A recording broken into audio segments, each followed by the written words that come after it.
Frieze sculpture has returned to Regent's Park, London for its much anticipated 2023 edition. Stay tuned to this video to find out the main highlights this year. Coming up next. Hi fellow travelers, it's Ken from Ken Travels 360 here. It's been a long time since I last did a London vlog. But as you can see, we've been traveling a lot this year, making up for lost time during the pandemic.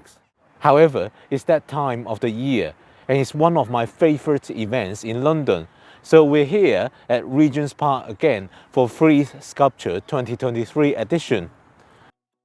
We start off with Suhasini Kejriwal's Garden of Unearthly Delights.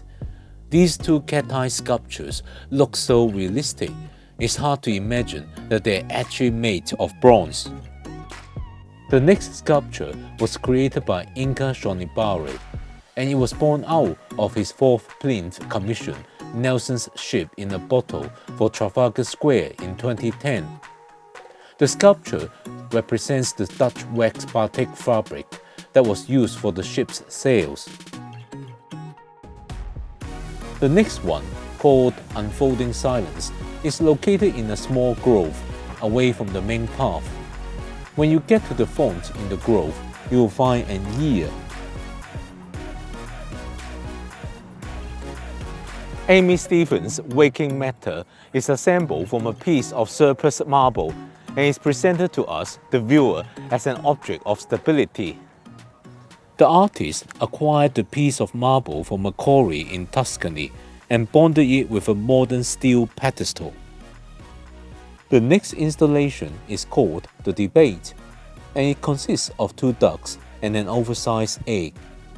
From one side, it looks like a complete egg ready to be hatched, but from the other side, it looks like a bisected boiled egg.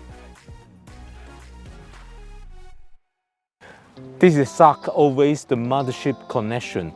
It looks like a rocket to me. According to the artist, the Mothership Connection combines elements of totem art from Pacific Northwest with architectural elements that honor the contributions of slaves and indentured laborers. The next installation consists of 48 casts of grinding stones, mapping a 48-day walk from Lagos to London. Next up, we have Hank Willis Thomas' All Power to All People. Hank combined the Afro pick and the Black Power salute. During the 1960s, the black fist was added to the bottom of many Afro combs in reference to the Black Power salute that emerged during the Civil Rights Movement. The next sculpture that we'll check out is Sleepwalker by Tony Mattelli, and it's actually quite famous and rather controversial. It was first installed outside Wellesley College, which is a women's school, and this sculpture caused uproars. It was then displayed at New York's High Line Park during the spring and summer of 2016, and it was mobbed by tourists taking selfies with it. Unfortunately, when we visited it, the sculpture was fenced off, as it looked like it had fallen over. For the next two sculptures, the artist Kathleen Sudek drew inspiration from Giacometti and Alexander Korda. The two oversized silhouetted figures stand and kneel in the space. Next up, we've got a sculpture called Friend by George Smith. In this artwork, the Grim Reaper is transformed into a towering figure with an empty face and a shapeless cloak, allowing viewers to interpret it in their own way. The sculpture here depicts a hybrid character, Tree Man, who spends his days living harmoniously with other creatures in the forest. Next, we have Lily Rance to Find a Way Home. Her artwork consists of 5 fictionalized aquatic forms, cast in oxidized bronze and clad with gelatinous glass forms. If you enjoyed this video and find it informative or entertaining, please consider giving it a thumbs up and subscribing to my channel. By doing so, you'll be helping me to create more high-quality content like this. Plus, you'll be the first to know when I release new videos. So hit that like button and subscribe now to join me in my future travels. The next artwork got lots of viewers, including ourselves, very confused at first. Is the sculpture supposed to be a big red or orange box? So we're here looking at just an orange box, wondering where's the artwork. So it turns out you need to scan this QR code to view the artwork in AR. So when you're not looking at the box, you can't see anything.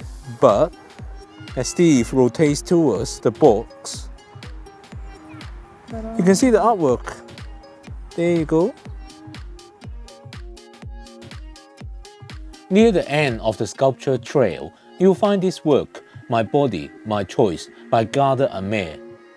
Ghada's art mostly delved into issues of gender and sexuality. Since 1997, she has expanded her creativity by crafting gardens in outdoor public spaces. I've highlighted some captivating works in this year's Frieze Sculptures, but there are a few more gems waiting for you to uncover. These sculptures will be here this year till 29th of October, so make sure you find some time to come visit before they are gone. I hope you enjoyed watching this video. If you want to check out how last year's Frieze Sculptures look like, watch this video next. See you over there. Ciao!